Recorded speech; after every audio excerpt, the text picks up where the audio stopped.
Guys, so try natin to galing Japan. Ibigay ito ng ate ko. Maruha Nichiro ang name ng food. So, ang instruction dito is magpakulo ng tubig and then ilagay lang siya doon. Ayan.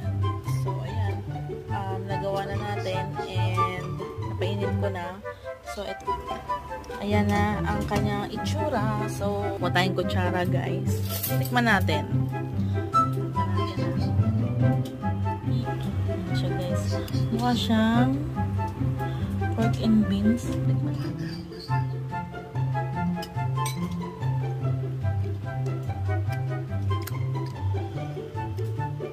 May aftertaste siya na parang laurel na nakikuman, hindi mawari. Tapos may mga parang giniling maliliit.